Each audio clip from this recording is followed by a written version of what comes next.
আসসালামু আলাইকুম। তোমাদের লাল সালু উপন্যাসের কিছু গুরুত্বপূর্ণ নৈতিক প্রশ্ন নিয়ে আলোচনা করছি। ১. সৈয়দ ওয়ালিউল্লাহর জন্মগ্রহণ করেন চট্টগ্রামে। ২.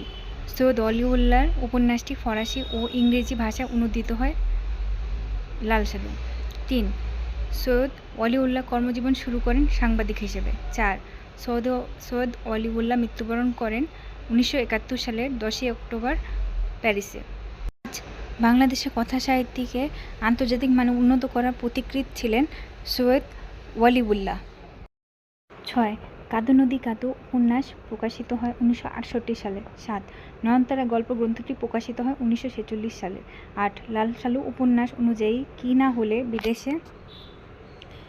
বিদেশে এক পাও চলে না, বদনা। ৯. নোয়াখালী অঞ্চলের সর্ষের চেয়ে বেশি চলে টুপি। ১০.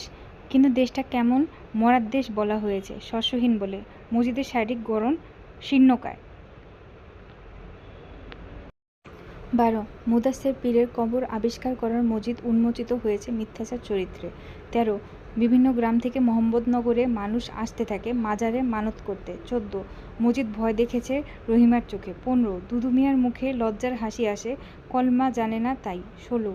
মসজিদের শক্তির মূল উৎস মাজার। ১৭. মসজিদের সঙ্গে গ্রামবাসীর যোগসূত্র চরিত্র হিসেবে সাদৃশ্যপূর্ণ হলো রহিমার চরিত্রটি। ১৮. ঢ্যাঙা বুড়োর হাতে মার খেয়ে হাসুনির মা গিয়েছিল মজিদের বাড়িতে। ১৯. ঝড় এলে হাসুনির মার অভ্যাস ছিল হইচই করা। ২০. মজিদ হাসুনির মার কাছে কি চেয়েছিল? তামাক। ১১. মজিদ হাসুনির মাকে শাড়ি কিনে দিয়েছিল বেগুনি রঙের। ২২. মজিদের গড়া মাজারে লোকজনের আশা কমে যায় অন্য পীরদের আধিপত্যে। ২৩. পাথর এবার হঠাৎ নড়ে, পাথর বলতে বোঝানো হয়েছে মজিদকে। ২৪. আমেনা বিবি তার স্বামীকে পানি পড়া আনতে বলেছিল মা হওয়ার আশায়। ২৫. মজিদের মোহাম্মদনগর গ্রামে প্রবেশটা ছিল নাটকীয়। ২৬. জমিলা আমাদের সমাজ ব্যবস্থার যে অসঙ্গতির শিকার, বাল্যবিবাহ। ২৭. খোদার অন্যায়ের বিরুদ্ধে মাজারে খ্যাংটা বুড়ি নালিশ করেছিল ছেলের মৃত্যুতে। ২৮. লাল সালু উপন্যাসে যে পাড়ার উৎসবের কথা বর্ণিত আছে ডোমপাড়া। ২৯. কার বিলাপ শুনে জমিলার মন খারাপ হয়েছিল খ্যাংটা বুড়ির। ৩০. মসজিদের বাড়িতে জিকিরের জন্য সিন্নি রান্না চলছিল, তার তদারকির দায়িত্ব ছিল রহিমা ও জমিলার। ৩০. জিকির করতে করতে জ্ঞান হারিয়ে ফেলেছিল আমেনা বেবি। ৩২. এশার নামাজ পড়ে মজিদ মাজারে কিসের আওয়াজ শুনেছিল বলে প্রকাশ করে সিংহের। ৩৩. মজিদের মুখে থুতু ফেলেছিল জমিলা।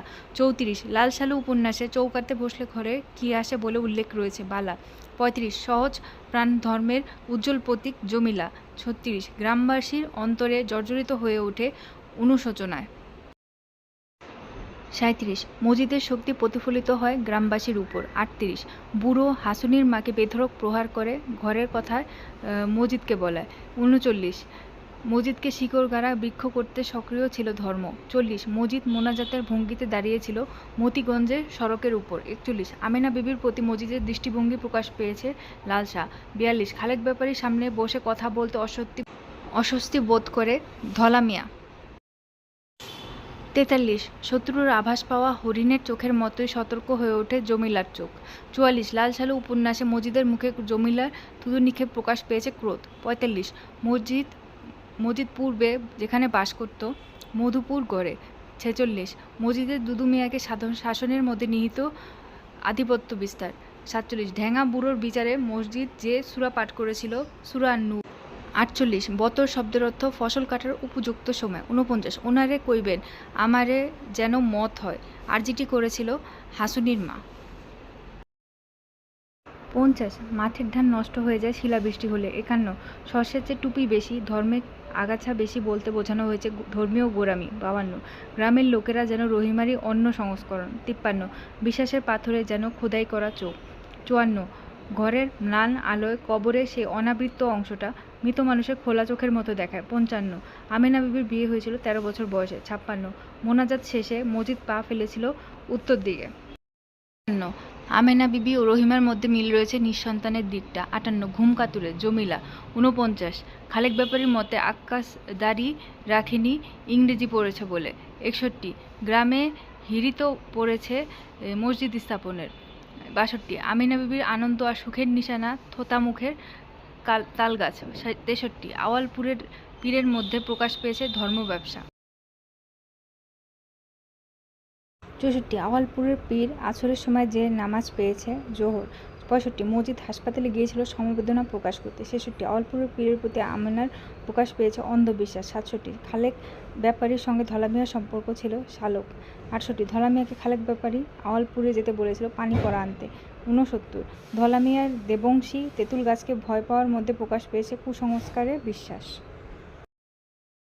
70 মজিদ বারবার ধলা মিয়াকে আওয়ালপুরে যেতে বলায় প্রকাশ পেয়েছে দৃঢ়তা। 71 আওয়ালপুরের পীরকে মজিদ আখ্যা দিয়েছে ইবলিশ। 72 খালেক ব্যাপারী মজিদকে ভয় পায় ধর্মভীতির কারণে। 73 আমিনার ক্ষেত্রে প্রযোজ্য নিঃসন্তান। 74 ঢ্যাঙ্গা বুড়োর স্ত্রীর জানাজা পড়ানোর কথা ছিল মোল্লা শেখের। 75 তিনি যে খোদার মানুষ উক্তিটি হলো রহিমার। 76 উঠানোর পথটুকু পাড়ি দিতে আমিনা বিবি পরিশ্রান্ত বোধ করে অসুস্থতায়। 77 আমিনা বিবি মজিদের কাছে চলে গিয়েছিল পালকিতে।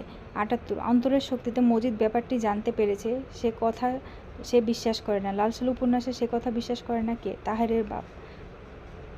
79 লালসালু উপন্যাসে গাঁজা খাওয়া রসকশূন্য হাড়গিলে চেহারাকার কম্পাউন্ডারের। 80 লালসালু উপন্যাসে পরগাছা মুরব্বি কে? ধলা মিয়া। 81 লালসালু উপন্যাসে মাজারটি দেখতে কেমন? মাছের পিঠের মতো। 82 কলমা জানো মিয়া প্রশ্নটি মজিদ কাকে উদ্দেশ্য করে করেছিল? দুদু মিয়া। 83 এখন সে ঝড়ের মুখে উড়ে চলা পাতা নয়। লালসালু উপন্যাসের এ বাক্য প্রকাশ পেয়েছে মজিদের আর্থিক ও সামাজিক প্রতিষ্ঠা। 84 কথাটা মিথ্যা যেন প্রচণ্ড জ্বলে ওঠে অন্তর, উক্তিটি কার অন্তর জ্বলে ওঠার বোঝানো হয়েছে? তাহেরার বাবা। 85 লালসালু উপন্যাসে সিদ্ধ ধানের ভাপের শব্দটি ঔপন্যাসিক কিসের সাথে তুলনা করেছেন? সাপের শীষ।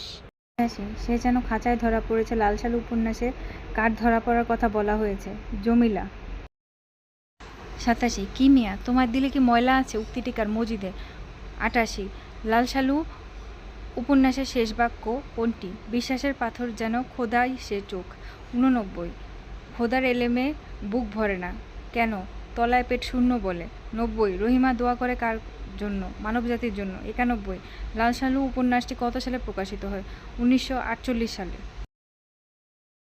92 আওয়ালপুরের পীর সাহেব কোন ভাষায় বয়ান করে? ফার্সি। 93 লালসালু উপন্যাসে কে হাঁপানি রোগে আক্রান্ত? সলেমানের বাপ। 94 লালসালু উপন্যাসে কোচ বিদ্ধ হয়ে নিহত হন সমীর উদ্দিন। 95 খালেক ব্যাপারীর প্রথম স্ত্রীর নাম কি? আমেনা। 96 আক্কাসের বাপের নাম কি? মোদাব্বের মিয়া। 97 ধলা মিয়াকে আওয়ালপুরের পীরের কাছে পাঠিয়েছে খালেক ব্যাপারী। 98 লালসালু কী ধরনের উপন্যাস? সমাজ সমস্যামূলক। 99 সৈয়দ ওয়ালিউল্লাহর সর্বশেষ কর্মস্থল কোথায় ছিল? প্যারিস। 100 শস্য যা বা হয় তা জনবহুলতার তুলনায় যৎসামান্য। 101 মজিদের মহব্বতপুর গ্রামে প্রবেশ ছিল নাটকীয়।